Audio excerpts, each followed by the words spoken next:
안녕하십니까. 저 무도회 잘 오기 이현주입니다. 이번에 그 리액트를 발표하게 됐는데요.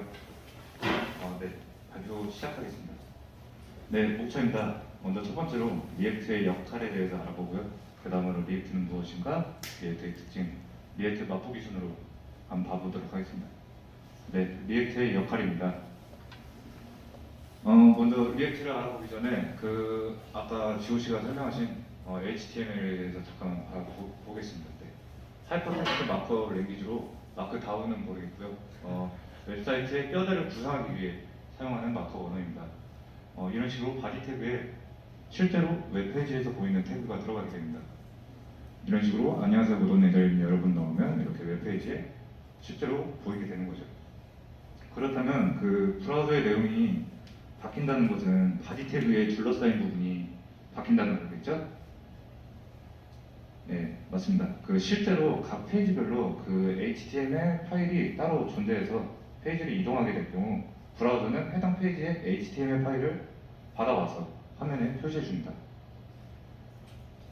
네, 그렇다면 그 수많은 페이지가 존재하는, 즉 수많은 HTML이 존재하는 복잡한 웹사이트의 경우 어떻게 관리할까요? 이런 문제를 해결하기 위한 게 SPA입니다. 여기 이렇게 써있는 대로 싱글 페이지 애플리케이션 약어로서 단 하나의 페이지만 존재, 즉 HTML이 한 개만 존재한다는 것이에요. 네, 바디 태그가 이렇게 비어 있다가 해당 페이지에 접속하게 될 때 그 페이지에 해당되는 콘텐츠를 가져와서 동적으로 바디 태그 내부를 채워넣게 되는 겁니다. 이게 리액트의 역할입니다. 이해하기 쉽게 제가 애니메이션을 준비했는데요.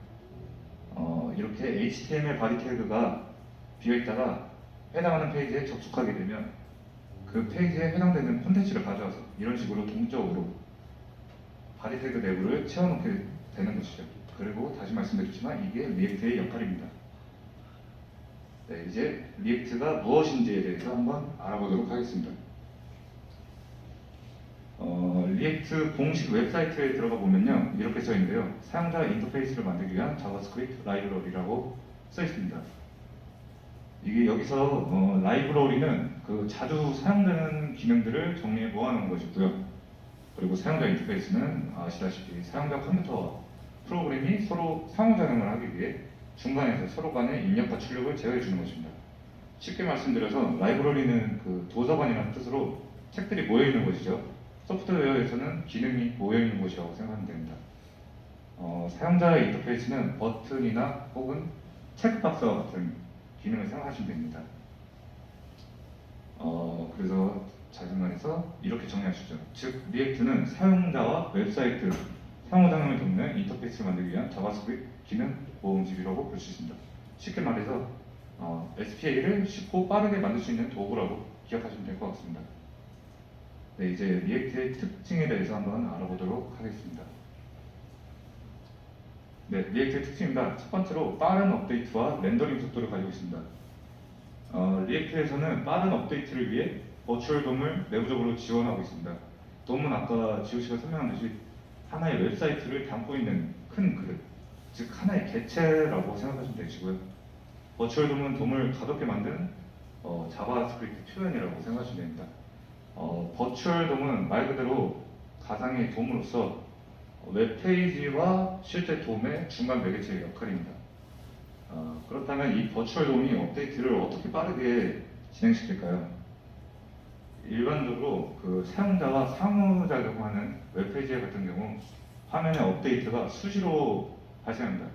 화면이 업데이트가 된다는 말은 그 돔이 수정된다는 말이 되겠죠.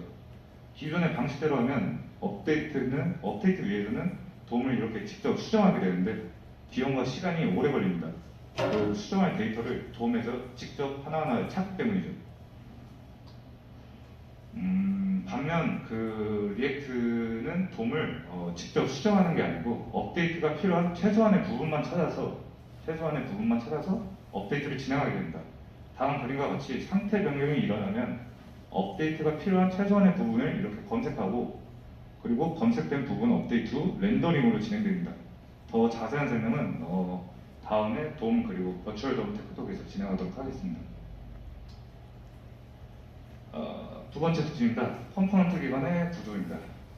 리액트는 컴포넌트 기반의 구조를 가지고 있고, 컴포넌트는 구성 요소라는 의미를 가지고 있습니다. 리액트는 모든 페이지가 컴포넌트로 구성되어 있습니다.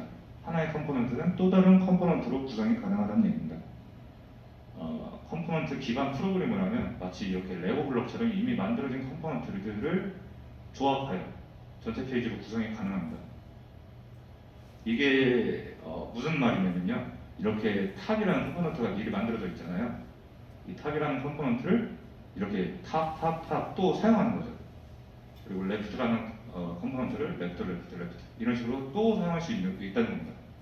이게 그 재사용성의 특징으로 컴포넌트는 재사용성의 특징을 가지고 있다. 네, 이렇게 생각하시면 될 것 같고요. 그리고 여기 라이트의 컴포넌트로 R라이트라는 컴포넌트를 만들었어요. 이처럼 하나의 컴포넌트로 또 다른 컴포넌트를 구성할 수 있다. 그리고 이 전체도 또 다른 컴포넌트로 보실 수 있는 거예요. 네. 이해되셨을까요? 네. 방금 설명드린 바와 같이 다시 쓸 수 있는, 즉 재사용성의 특징을 가지게 됩니다. 따라서 컴포넌트의 기반의 구조는 이와 같은 장점이 생기게 됩니다. 첫 번째로 개발 기간이 단축되고요. 두 번째로 유지 보수가 용이합니다. 네, 세 번째 특징입니다. 큰 개발자 커뮤니티 그리고 메타의 지원입니다. 리액트는 메타가 만든 오픈소스 프로젝트입니다. 자본이 투입되어야 오픈소스 프로젝트는 유지가 되기 때문에 리액트는 메타가 만든 오픈소스 프로젝트로 굉장히 큰 스폰서를 갖고 있다는 특징이 있습니다. 그리고 큰 개발자 커뮤니티입니다. 내가 모른다는 것을 바로바로 알 수 있다는 것은 엄청난 장점이죠. 예. 개발하다가 어떤 부분에서 막힐 때 그 답을 얻기 위해서 찾는 곳인 하나인 스택 오버플로우에서 리액트 JS 태그 관련된 수치를 보여주고 있습니다. 여기 질문이 약 43만 5천 개가 등록되어 있고요. 지금 이 리액트 JS 태그를 보는 사람이 39만 2천 명을 보고 있습니다. 이 수치는 엄청 크다는 수치로 생각하시면 될 것 같습니다. 그래서 큰 개발자 커뮤니티가 메타의 지원을 받고 있다는 특징을 갖고, 네, 이제 리액트의 역할, 그리고 리액트가 무엇인지, 그리고 리액트의 특징을 알아봤으니 리액트를 한번 맛을 봐보도록 하겠습니다. 이게 뭐냐면요, JSX BAC 코드입니다. 이걸 처음 보시는 분들은 이게 뭐지?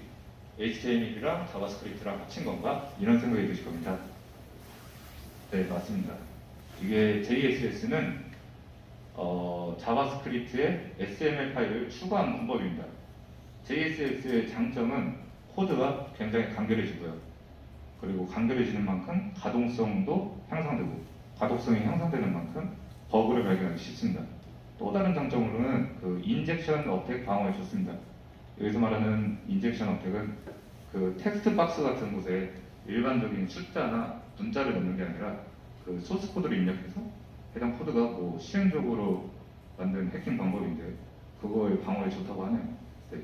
그래서 JSX는 내부적으로 SML 그리고 HTML을 JS로 자바스크립트로 변환하는 과정을 거치게 되는데요. 네, 이렇게 두 번째 코드와 같이 JSX를 이렇게 자바스크립트로 브라우저에서 실행하기 전에 바벨을 사용해서 일반 자바스크립트 형태의 코드로 변환하게 됩니다. 그래서 다음과 같이 자바스크립트로 해석해준다는 걸 알아주시면 되겠습니다. 그리고 해당 리액트 크리에이트 엘리먼트가 결과로 합의 이미지와 같은 객체로 만들어줍니다. 정리하자면 이 JSX로 해당 객체가 만들어지게 되고 해당 객체를 이 엘리먼트에 넣게 됩니다. 여기서 이 객체를 리액트 엘리먼트라고 합니다. 아까 말씀드린 버추얼 돔에 리액트 엘리먼트가 존재하게 되는 거죠. 리액트 엘리먼트는 돔 엘리먼트의 가상 표현이라고 생각하시면 됩니다. 네, 그러면은 한번 리액트 엘리먼트를 한번 사용해 보겠습니다. 다음 코드와 같이 이렇게 클럽 함수를 정해봤는데요. JSX를 이용해 현재 시간을 포함하는 리액트 엘리먼트를 만들었습니다. 리액트 엘리먼트죠. 이게 현재 시간을 포함하는 데이터입니다. 이게 그 다음에 이제 리액트 덤 렌더 함수를 이용해서 이제 이 리액트 엘리먼트를 돔 엘리먼트에 이렇게 렌더링하게 됩니다.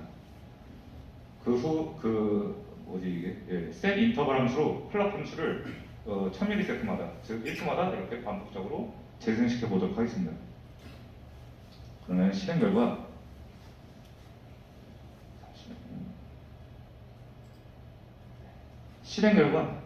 기존 그 엘리먼트를 변경하는 게 아닌 매초 새로운 엘리먼트를 생성하고 교체되는 걸 볼 수 있습니다. 그리고 갱신되는 부분만 이렇게 반짝이는 효과를 볼 수 있는데요. 여기서 중요한 사실이 있습니다. 기존에 있는 엘리먼트의 이 값을 변경하는 게 아니라 왜 새로운 엘리먼트를 만들고 교체를 해주도록 하는 걸까요? 그것은 그 리액트 엘리먼트의 특징으로 한 번 생성된 엘리먼트는 다시 바꿀 수 없다는 불변성의 특징을 가지고 있기 때문입니다. 따라서 불변성의 특징을 가지고 있기 때문에 새로운 엘리먼트로 교체해야 된다는 사실을 기억해뒀으면 좋겠습니다. 네, 다음으로 이제 아까 말씀드린 그 블록 얘기했죠 제가 컴포넌트와 프롭스에 대해서 한번 알아보도록 하겠습니다. 아까 말씀드린 듯이 리액트는 컴포넌트 기반의 구조라고 말씀드렸죠. 이 컴포넌트는 개념적으로는 자바스크립트의 함수와 비슷합니다. 해당 그림처럼 입력을 받고 출력을 보내죠. 하지만 컴포넌트의 입력과 출력은 자바스크립트 함수와 좀 다릅니다. 리액트 컴포넌트의 입력은 속성이라는 의미를 가진 프롭스이고요. 출력은 좀 전에 배운 리액트 엘리먼트입니다. 결국 리액트 컴포넌트가 하는 역할은 어떠한 속성을 넣게 되면은 리액트 엘리먼트를 생성해서 리턴하게 된다고 생각하시면 됩니다. 쉽게 말씀드려서 이렇게 해당 그림과 같이 컴포넌트를 흔히 붕어빵과 비유하게 되는데요. 컴포넌트는 붕어빵을 이렇게 찍어내는 역할이라고 생각하면 되고 엘리먼트는 붕어빵이라고 생각하면 됩니다. 그리고 이제 여기서 프롭스는 아까 말씀드린 바와 같이 속성이라는 뜻으로 컴포넌트의 속성입니다. 즉 프롭스는 붕어빵에 들어가는 속재료이고 속재료라고 생각하시면 되고요. 리액트 컴포넌트는 눈에 보이는 글자나 색깔을 바꿀 때 쓰는 이런 속재료라고 생각하면 됩니다. 프롭스를. 네, 이제 컴포넌트를 한번 직접 만들어 보겠습니다. 다음 코드와 같이 그 PC 브레드라는 리액트 함수 컴포넌트를 작성 후 여러 개의 붕어빵을 담고 있는 붕어빵 몰록 컴포넌트로 이렇게 PC 브레드 리스트를 만들었는데요. 컴포넌트예요, 이것도 만들었는데요. 그 PC 브레드 리스트를 돔으로 렌더링한 후 리액트 애플리케이션을 실행 후 결과를 보겠습니다. 여기서 이 PC 브레드라는 컴포넌트를 이런 태그로 불러드릴 수 있는데요. 네, 불러드릴 수 있습니다.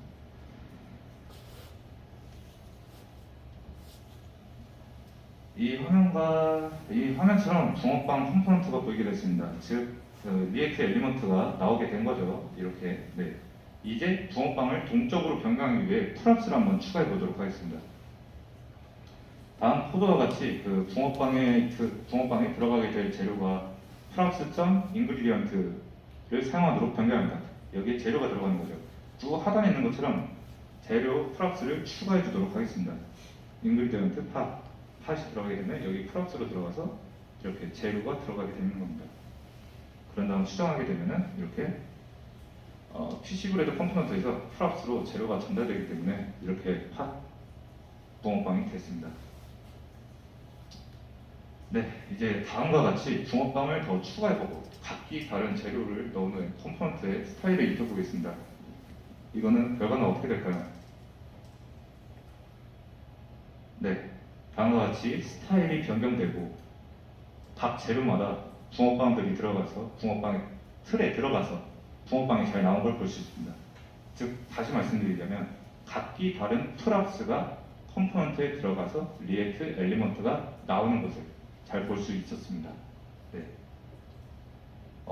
여기까지 리액트에 대해 간단하게 알아봤고요. 이것보다는 리액트에 대해서 더 알아야 할 지식들이 굉장히 많이 남아있습니다. 오죽하면 단점이 방대한 학습량이라고 하겠습니까? 그러니 리액트에 대해서 더 공부해야겠다는 시간이 되었으면 좋겠고요. 테크톡은 여기서 마치겠습니다. 감사합니다.